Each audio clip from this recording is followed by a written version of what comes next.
Welcome to This Week in Surgery Centers. If you're in the ASC industry, then you're in the right place. Every week, we'll start the episode off by sharing an interesting conversation we had with our featured guest. And then we'll close the episode by recapping the latest news impacting surgery centers. We're excited to share with you what we have, so let's get started and see what the industry's been up to.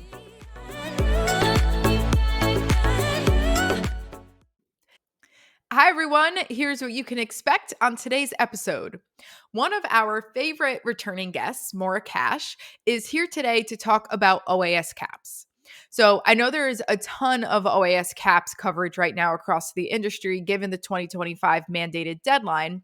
But I was recently chatting with Maura, and she had mentioned a new angle that I haven't seen anyone covering yet, which is how you can proactively start improving your scores before they become public. So everyone knows that you want to improve your scores before they become public, but Maura's here today to share with us some tangible tips as to how you can actually do so. And after my conversation with Maura, we'll switch to our data and insights segment. Today, we'll break down the average patient deposit collection rates that surgery centers are experiencing, and then I'll share some tips for how you can improve those collection rates too. Hope everyone enjoys the episode, and here's what's going on this week in surgery centers. Hi, Maura. Thanks for coming on the podcast again. Happy to be here. Thanks for asking. Yeah. So, in case our listeners missed your first two episodes, can you share a little bit about yourself and your healthcare background, please? Well, I've been a nurse for 45 years, which was as long as it sounds, but lucky enough to spend the last 20 years in the ASC space. Nice. And we were talking recently, and the subject of OAS-CAHPS came up. And I know there's a ton of coverage of this right now from ASCA Beckers, all the vendors, news outlets. But when we were chatting, you had mentioned a new angle that I hadn't seen anyone covering yet, which is why I definitely wanted you to come on. And you were talking about actually how you can prepare your staff so that you can get the best results from the survey. So that will be the bulk of the conversation. But first, let's just breeze through some of the logistics just to set a foundation here. Can you give us a brief history of OAS-CAHPS and when it will become mandatory? So OAS-CAHPS has been sort of hanging around in the background for quite a long time, quite a number of years. I think 2016 around, but it was never mandatory in the ASC space. It will become mandatory in 2025. And if you haven't started down the journey of setting yourself up for OAS-CAHPS, you cannot delay. You must do it now. This year is the opportunity to get it set up, see what some preliminary results are before they get reported. The survey itself, learn it, understand it, know how many you're getting in, choose your vendor. All of those things need to be done in advance. You cannot afford to wait much longer. Yeah. When I was doing a little research for this discussion, I had found an article, I think it was 2017, from Outpatient Surgery Magazine, introducing it and just kind of actually saying the exact same thing of start now. And there was a ton of management groups that had rolled out pilots and then kind of backtracked because the date kept pushing. So I definitely don't think this subject is going to be new news to anybody, but I think it's, we're to your Well, point, it's time. it's not, but I think a lot of centers were hoping that it would just remain voluntary. And that's because it's expensive, it's time consuming. Many ASCs are already asking these questions and benchmarking them. And it just seems a little redundant for them to spend the money, the time, the effort, the energy to get this done. Yeah, totally get it. So the survey itself, the questions are predetermined. What are the approved methods of collection? Well, absolutely, the questions are predetermined. Not only are they predetermined, but they cannot be changed at all, even when they're one of the approved methods, of course, is phone call. Even when you're on the phone with the patient and you realize maybe their grasp of English is limited, you can't even explain the question in other words. You must use the words that they give you to say. So currently it's via phone, email phone combo for those patients who could not complete the email survey, and now electronic submission as well, which is also paired with the phone so that they can follow up with the patients who fill out the form and maybe don't complete it electronically. Sure. Yeah, and I think, gosh, this the fact that they're not allowing online collections of these surveys is such a miss, but it is what it is. So maybe Yeah, one and day. it's tough because 200 surveys for each ASC over a 12-month period is reported. Hmm. So that's a lot. That's a lot of people to answer, quite frankly, a lot of questions. And I think there's about 30, 31 questions that they have to answer. And, if I get a survey on my phone or in my email box and it says, would you take the time to answer the survey? Most of the time I'm going to say no. And if I do say yes and I look at it, the survey should take 15 minutes to complete. I'm like, no. Yeah, forget it. So that was another reason ASCs gave for not as many completed surveys to be required. The hospital requires 300. So we did get a little break there, but that's a lot. It's a lot of surveys. Yeah, totally. So let's talk about the approved vendors and kind of the story behind that, because we get questions all the time. Why is an HST an approved vendor or some of the other leading software vendors on the list? So give us a little backstory there. Yeah, so software vendors like HST, we have a vested interest in our clients' outcomes.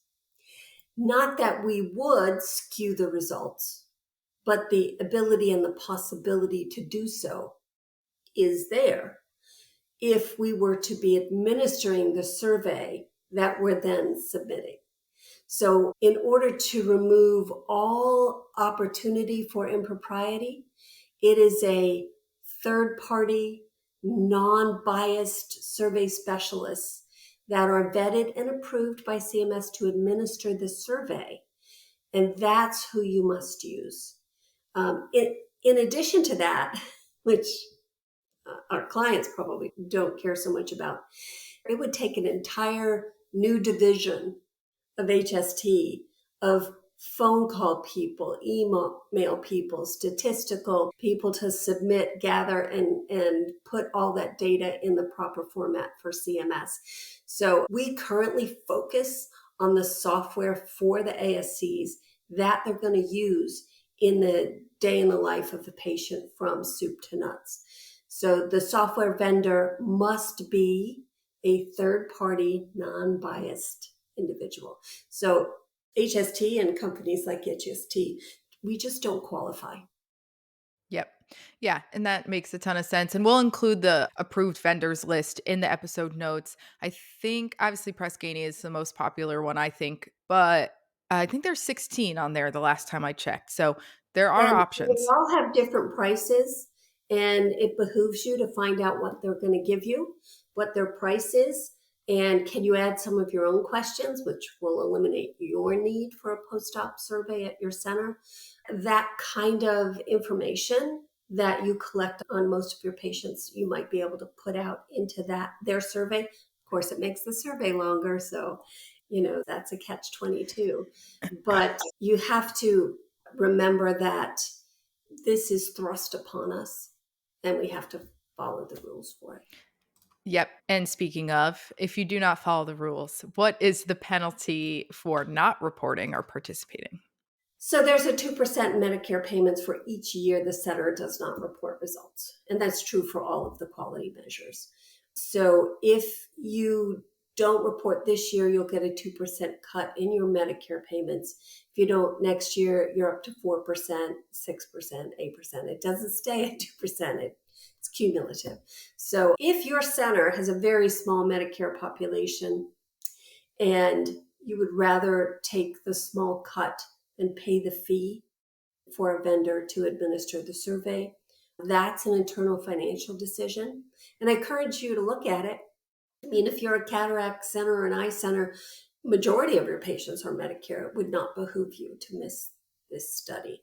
But if you do pediatric cases or plastics, and they're all cash pay, maybe it doesn't behoove you. So something to think about.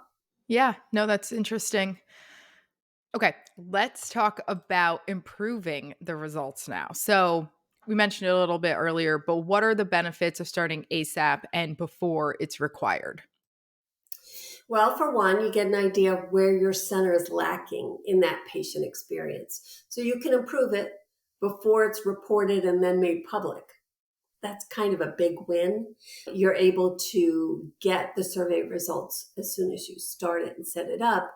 And then you can even create a QAPI study for it, right? Two birds with one stone.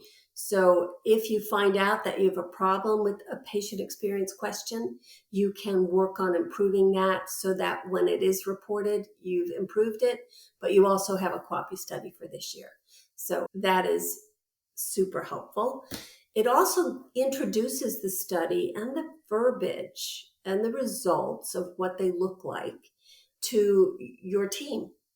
And I encourage you not to go this alone. Use the team. Make sure everybody in your center is aware that this is happening, not just the people who have to gather the data and report it. Sure.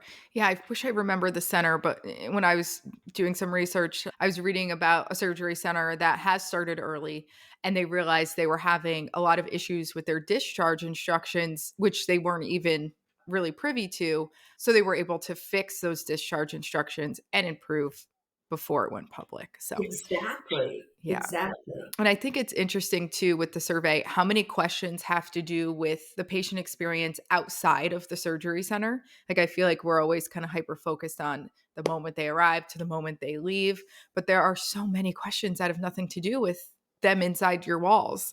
So it's a lot to prep. Yeah, it is. But as long as you've got the language down and everyone is aware that these are the questions that are going to be asked, like I would train my staff. Yeah. And okay, let's dive into that. What do you suggest there in terms of training your staff? I'd start out with a staff meeting, whether you hold them at your center weekly, monthly, however, but I would call a staff meeting, make it mandatory, explain OAS-CAHPS, that it's not a survey about you and how you perceive your center. It's the patient experience survey. And so their experience can be very different. As we all know, a patient can be cold in the lobby and then they're just going to say the place was freezing. I was freezing the whole time. Meanwhile, as soon as they got into the pre-op area, you loaded them down with blankets and you kept them warm and they stayed warm. That first impression, mattered.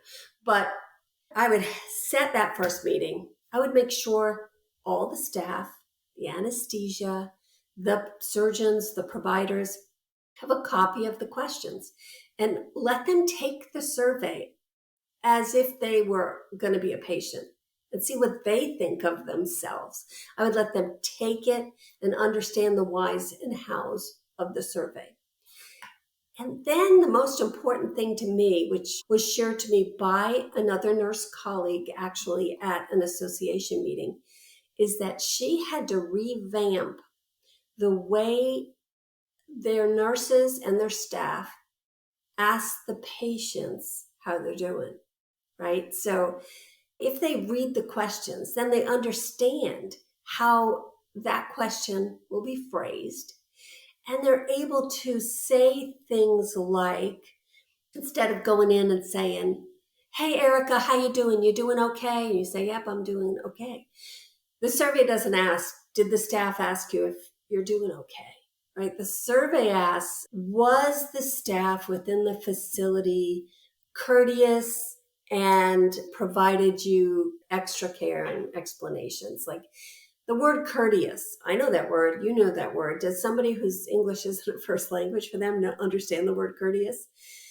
So use the words that the survey will ask the patient.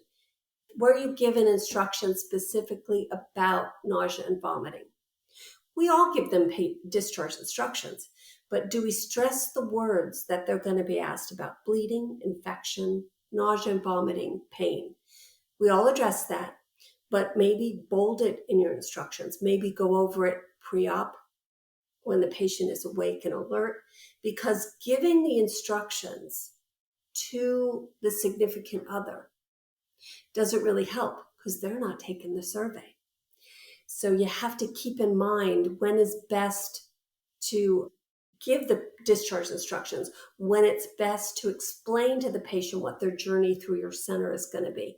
So I would make sure that your team, including your anesthesia team, is asking the patient the same question that the survey is going to ask the patient. They can use it differently, but if I get asked a month later, did anesthesia, the person who puts you to sleep or blah, blah, blah, ask you if you had any further questions about, explain fully to you the blah, blah, blah. Say that. I'm your anesthesia provider. I'm going to either put you to sleep or give you a pain block. And I'm going to explain to you all of the, say what you're going to do in the words that the survey asks you to. And then it will all start to click. And that takes time. It takes time to change people's pattern of speech. Another reason to start now. And you can even share these questions now before you even have a provider set up, because it doesn't matter who your vendor is. They have to ask the same questions in the same order in exactly the same way. Yep. Yeah, and I think what's interesting reading through the questions is there's so much about frequency. Like I think when we think patient satisfaction survey, we think, "Oh, how well did we do something?" But there's so many questions that are like focused on frequency. How many times? Like it's just a really different way of thinking about the patient experience. And to your point, you can go download a copy of this survey at any time. So while you're maybe evaluating vendors, you could still be preparing before you even know who your vendor Exactly. is. Exactly. Yeah. And you had mentioned the anesthesiologist, which I think is interesting because if I remember correctly, I think there's 4 questions that are related to anesthesia within the survey. And you have to talk to your anesthesia groups about this and make sure that, and your physicians, of course, that you're all on the same page. Yeah. And they might be more difficult to convince about the importance. So if you're doing your survey now and you get the results back and you could share it with that team and say, see, they're not understanding your anesthesia team and they're not completely picking up on what it is you're trying to tell them. They understood it when the anesthesia team spoke to them, but they didn't understand it when the question was asked of them because the question was phrased differently. So we have to keep in mind questions are going to be asked so that we know we are answering that question for them. So when they get surveyed and they're asked, did your anesthesia provider speak to you about all of the consequences, blah, blah, blah, blah, blah. And you say, yeah, I remember him saying that, right? I remember her explaining that to me because he used the same words. Yeah. And I think the anesthesia piece of it is interesting too, because one, they don't, your anesthesia group has a vested interest in you, but not necessarily your survey results, right? If they're Doesn't ref outside hires, yeah, that is Yeah. So I think that's kind of tough to, obviously any partner is going to care, but I think it's, might take some more time to get them on board with tweaking their language and processes. and remember, they don't, if it's just a no-go, they're not playing along. It is possible to have the nurse who's witnessing the anesthesiologist explain it to them, just to reiterate when that provider is finished to say, did the anesthesiologist, you can ask the question, you can ask the survey question of your patient while they're at your facility. Yeah. So you could say, did the anesthesia provider who was just here explain to you, blah, blah, blah, blah, blah, whatever the question is? And then they'll be able to say yes. And then when they hear that question again, they'll say, oh, yeah, the nurse asked me that. Yes. Yep. Perfect. Are there any operational areas that you would anticipate ASCs might need to tweak based on, your experience and the survey? Yeah. The survey questions include the phrase like easy to understand in relationship to the pre-date of service and post-date of service communications. So I would make sure that your discharge instructions address, include information about pain, nausea, vomiting, infection, stress those instructions, make sure the patient is awake to hear your words, the family members are not sufficient here. Those kinds of micro changes introduced over the next 9 months will set you up for success. Thank you. All right, Maura, last question. We do this every week with our guests. What is one thing our listeners can do this week to improve their surgery centers? Listen to your podcast, Erica. I like it.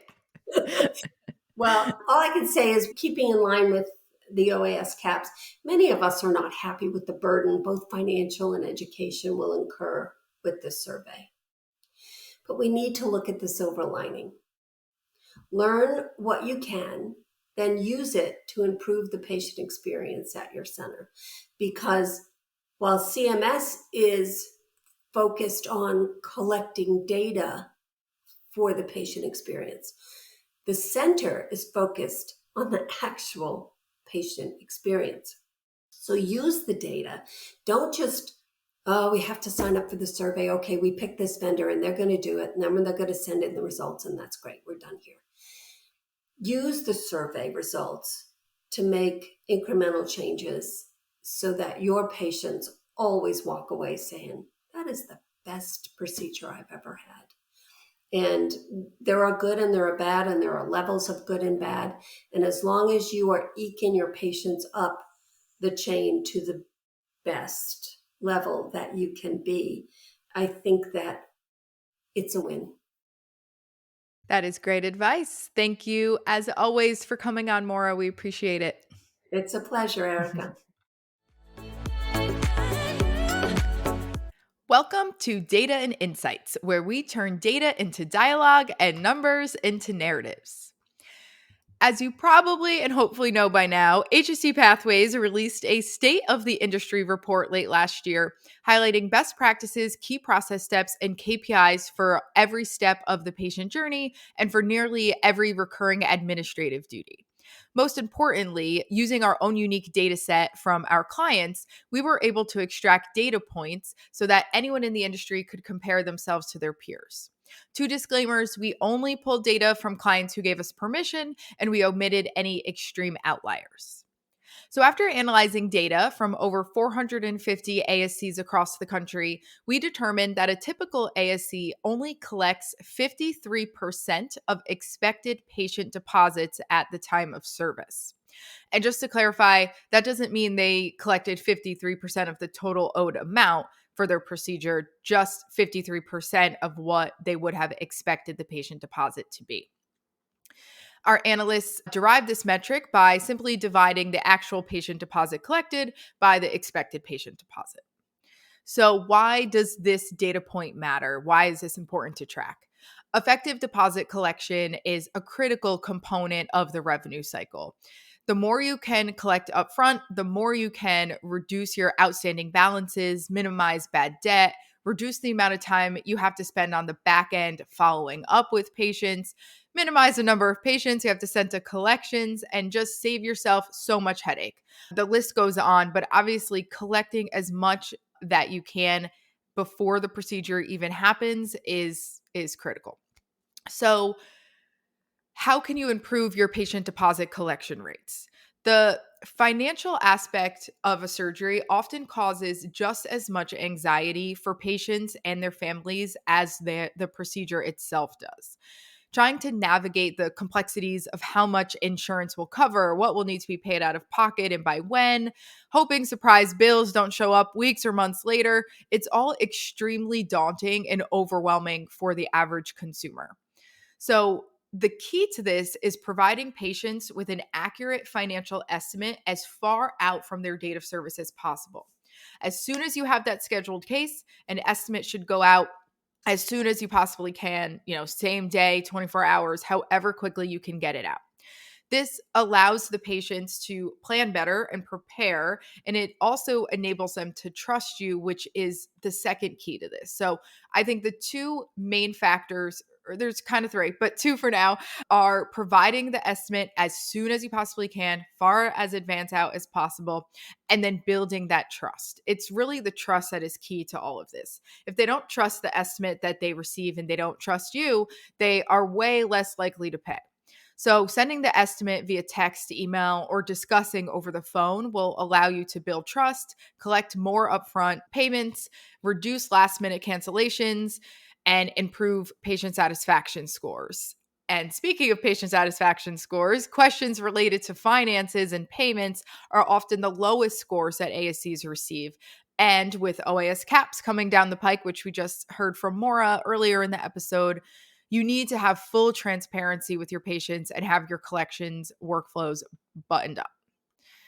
In order to get those estimates out timely and accurately, though, you really need to use technology so you can generate accurate patient estimates in minutes, send the estimate to the patient via text or email, and allow them to submit payment via credit card from the comfort of their home. So that's that third component that I had referred to earlier. So for me, 3 tips to improve your collection rates: get that estimate out as soon as possible, build that trust with the patient as soon as possible, and then allow them, as soon as they receive that estimate, there should be a button that says click now, and they could pay in whichever way you want them to, payment plans, whatever it might be.